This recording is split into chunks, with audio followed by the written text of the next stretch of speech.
പാരായണം ശരിയാക്കാം. സൂറത്ത് ലുഖ്മാൻ 13.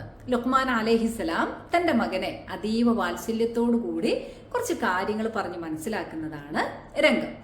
ഇവിടെ വഇദ് ഖാല ലുഖ്മാനു എന്ന് കഴിഞ്ഞിട്ടുള്ള വാക്ക് നമ്മൾ പല ആളുകളും തെറ്റിച്ചോതാറുണ്ട്. ലിബ്നിഹി എന്നുള്ളത് ലി ഇബ്നിഹി എന്ന് ഓതാറുണ്ട്.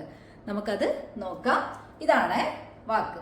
അപ്പൊ ഇയാളെ നമ്മളൊന്ന് സെപ്പറേറ്റ് ആക്കി എഴുതുകയാണ്.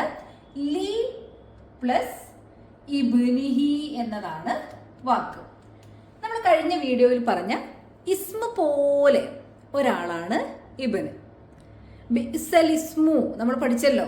അപ്പൊ ഇസ്മില് ഹംസത്തുൽ വസ്ലാണ് തുടക്കത്തിൽ. അതുപോലെ ഇബ്ന് എന്നുള്ള വാക്കിനും തുടക്കത്തിൽ വരുന്ന ഹംസ ഹംസത്തുൽ വസ്ലാണ്. നമ്മൾ മുസ്ഹഫ് എടുത്ത് നോക്കിക്കഴിഞ്ഞാൽ അവിടെ ഒരു കുഞ്ഞ് സ്വാദ് നമുക്ക് കാണാൻ സാധിക്കും. ഈ ഹംസത്തുൽ വസ്ലിന്റെ പ്രത്യേകത എന്താണ്? അയാൾക്കൊരു വാശിയുണ്ട്. എന്താണ്? എന്നെ നിങ്ങൾ തുടക്കത്തിൽ കണ്ടാൽ നിങ്ങൾ ഉച്ചരിച്ചോ. അതായത് ഒരു സെന്റൻസിന്റെ ഒരു ആയത്തിന്റെ ഒക്കെ തുടക്കത്തിലാണ് എന്നെ കാണുന്നെങ്കിൽ നിങ്ങൾക്ക് എന്നെ ഉച്ചരിക്കാം. ഞാൻ എവിടെയെങ്കിലും ഇടയിലാണ് ഉള്ളത് എങ്കിൽ, വാക്കുകളുടെ ഇടയിലോ അല്ലെങ്കിൽ ഒരു ആയത്തിന്റെ ഒക്കെ ഇടയിലാണ് ഞാൻ വന്നതെങ്കിൽ എന്നെ ഉച്ചരിക്കാൻ പാടില്ല. അതാണ് ഹംസത്തുൽ വസ്ൽ. അപ്പൊ നമ്മൾ അതിനെ പരിഗണിച്ചേക്കണേ. ഇനി വേറൊരാളുണ്ട്. അയാളാരാണ്? ഖത്അ, ഹംസത്തുൽ ഖത്അ. ഇയാളാണ് സാധാരണ നമ്മൾ ഹംസ എന്ന് പറയാറില്ലേ? അലിഫിന്റെയും വാവിന്റെയും യാഇന്റെയും മുകളിലൊക്കെ കാണാം, ഒറ്റക്കും കാണാം. ഇയാളുടെ പ്രത്യേകത എന്താണ്? എവിടെ വന്നാലും എന്നെ ഉച്ചരിച്ചോളണം. ഇടയിലാണെങ്കിലും തുടക്കത്തിലാണെങ്കിലും അവസാനത്തിലാണെങ്കിലും ഒക്കെ എന്താണ്? എന്നെ നിങ്ങൾ ഉച്ചരിക്കണം. ഇപ്പൊ നമ്മൾ സൂറത്ത് ഈ പറയുന്ന 13-ാമത്തെ ആയത്തിന്റെ സ്റ്റാർട്ടിങ്ങില് വ ഇദ് എന്നൊരു വാക്കുണ്ട്.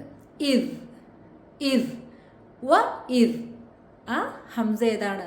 ഹംസത്തുൽ ഖത്അ ആണ്. അലിഫിന്റെ താഴെ മുസ്ഹഫില് ഈ പറയുന്ന അടയാളം കാണാം. അപ്പൊ ഈ പറയുന്ന ആളെ നമ്മൾ എന്താക്കണം? എവിടെ കണ്ടു കഴിഞ്ഞാലും ഉച്ചരിക്കണം. വ ഇദ് ഖാല. നേരെ മറിച്ച് ഇയാളെ നമ്മൾ എന്താക്കരുത്?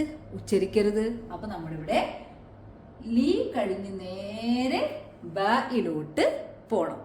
ലിബ്നിഹി ലിബ്നിഹി.